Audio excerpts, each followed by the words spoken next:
On today's Tech Help for Churches, 5 things every church website needs.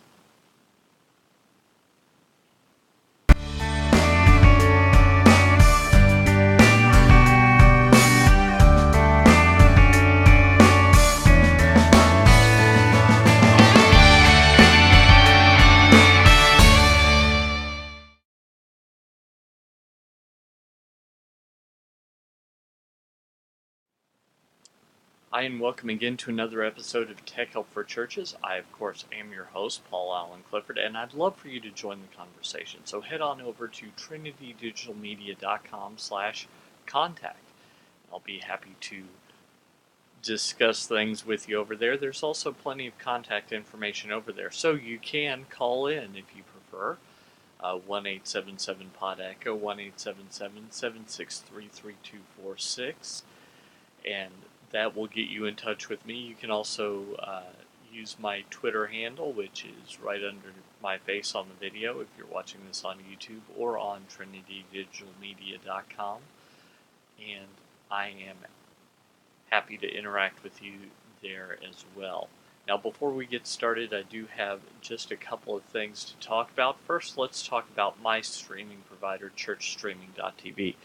Churchstreaming.tv provides all the bandwidth for the churchtechcast.com network, and they do such wonderful things as, for no additional fee, include iOS and Android streaming, also include a Roku channel.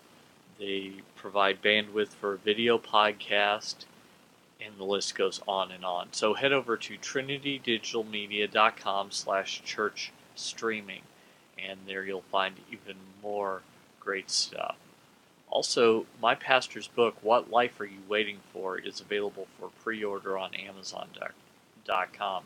So head over to trinitydigitalmedia.com/whatlife.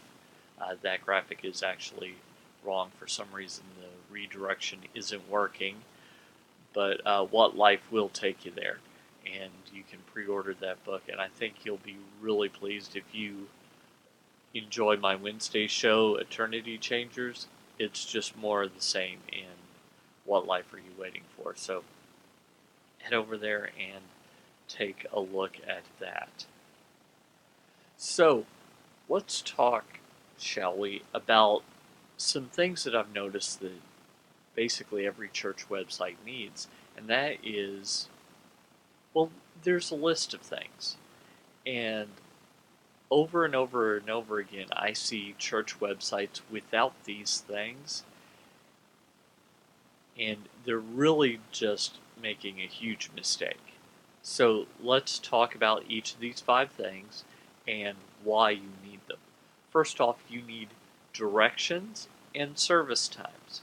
If you want people to show up to your church, they need to know where it is and when to be there. So I've got a friend who's part of a church that meets on Saturday, and most people will assume that your church meets on Sunday. So if your church meets on Saturday but not Sunday, that's really, really, really important. So make sure that that's listed. Also, just given how easy it is to embed a Google map or directions, I really would put that in, just to give your church the ability to say, oh, you want to know where we are? We're here. And that way they can know exactly where your church is and exactly how to get there. And that really, really matters when you've never been to a church. There's nothing worse than driving around for a half an hour and then all of a sudden you're a half an hour late because you just didn't know what church, where the church was. So that's something that I would absolutely include is service times and directions. Because when people are trying to go to your church, that matters so very much. Secondly, you need to accurately depict what people wear. Let me tell you a quick story. I grew up in a church that's more traditional, and I thought maybe over the years they'd gotten a little more fluid in their dress code. So one Christmas Eve after work, I showed up wearing jeans and a t-shirt, and everyone there was really friendly. They recognized me from the time that I grew up. It's actually, my sister is on staff there. My mother has been active, I don't know, since the 60s. My father would still be if he hadn't died in 1999. And so they're familiar with me. And I was treated really, really well. And no one said anything about how I was dressed. No one did. But I felt out of place. Everyone was dressed up more than me. So it's kind of like anytime you show up at an event and you're underdressed, it's not that you feel like you're being judged, it's just like you don't feel like you're in place the way that you need to. So that's exactly how I felt in this occasion. So I've seen a lot of churches that on their websites they say, come as you are. You'll see some people in this and some people in this, and that's fine. We don't care. That may be true, but the actuality of it is, will people feel uncomfortable when they're in your church if they don't dress a certain way? I know with this particular church that I grew up in, I would have felt uncomfortable coming back if I didn't know the people there. If I didn't know that they cared about me. And subsequent times I've taken my dress, what I've worn, up a notch so that not, so that I don't feel out of place. Again, this is all about my perception, not the actuality. But as someone who cares about how I feel when I walk into a place, and therefore also cares even more how other people would feel, that's what really, really matters. So I think that's probably the second thing that most people forget is what people actually wear. Number three, something about the kids' programs. If you're trying to reach out to young families at all, make sure that you have um, some mention in the kids' programs and some discussion of it. Also, make sure that you have a plan in place should someone not show up. This past weekend, I was sick, so I didn't get to go, but my wife went with her mother to her mother's church, and the person who was in charge of children's church wasn't there, so there was no children's church. So my 7-year-old sat in church, and it was a much more traditional service than she's used to, and she did a great job. But you could imagine a high energy boy just not being able to deal with that. So make sure that when you mention the kids programs, you also on the backside have a plan in place should something go awry, so that that's true. So imagine if you visited this church for the first time and you were thinking about joining, and the children's church person didn't show up, and they told you that. Um, do you feel safe in having your kid there? No, you're probably never showing up again. So it's kind of a two-pronged strategy. You have to talk about what you do for children and back it up with backup plans should something go awry. Number four, you need to have either, and you can choose which of these two it is, but it's really important that it is one of these two. Either an up-to-date calendar or no calendar at all. Why does every church need this? Well, it's nice to see the overview of all the programs that your church is involved in, but it's no good if you show up on a church website and it it's the middle of summer, and it talks about the Good Friday service that is coming up. And it's even worse when you look at the date and you realize, wait, Good Friday this year was not in that month because it's really, really out of date. It's better not to have anything than to have a calendar that's severely out of date.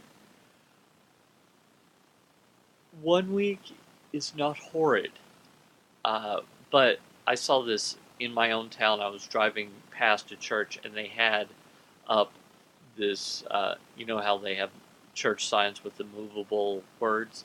This one was talking about how Christmas is coming and everything. I saw that second week of January. Yeah, it was 3 weeks out of date. That didn't give me a lot of confidence in anything in the church. So that's just the sign.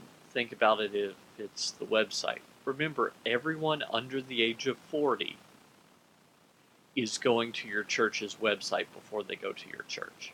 Everyone. Everyone. So, if your church's website is out of date, that's just, people are not going to show up if they know that it's out of date. One final thing that I think that you absolutely need to include is you need to do your best and you need to create a video of the service. Now, a lot of churches will just throw a camera in the back, turn it on, and do nothing with it, not even put a line in from the soundboard into the camera. That's a huge mistake. Huge. I would not do it that way.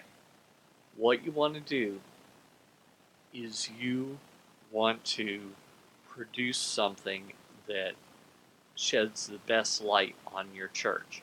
Now, this does not need to happen every week, but if you've got a service that you're particularly proud of, spend the extra time. Get 2 or 3 cameras to cover it, edit that together, just make it look the best that it can, because people are curious what kind of service they'll be in for. Believe it or not, there are younger people that prefer a traditional service. My sister-in-law is like that. For some reason, she was raised in the church, but she has been out of church for a while, and she thinks that it's trendy or too hip or something to have a contemporary service. So she would like to know what kind of service she's encountering before she gets there. And so having one to watch really does a lot to help things out. So those are the 5 things. Remember, they are having directions and service times, listing what people actually wear. 3, mention of the kids' programs that's backed up by reality. Either an up-to-date calendar or no calendar at all. And 5, at least one video of a service that's produced as well as you can produce it.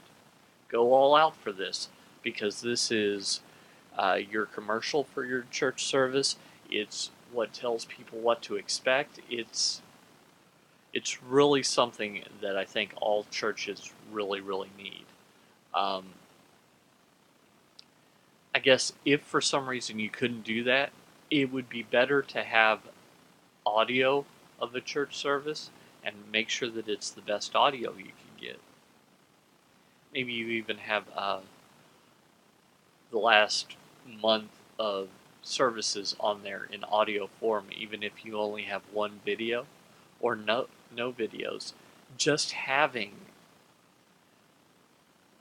the services there really would help connect to people and help them understand what was going on. Now, remember, it doesn't have to be live, although I think that in the future that's going to be just assumed that you're going to have a live worship service online. but don't rush into it too early. And don't do things just because they're cool or just because they're hip. What you want to do is you want to do the best that you can. So, those are the things that I think every church needs on their website.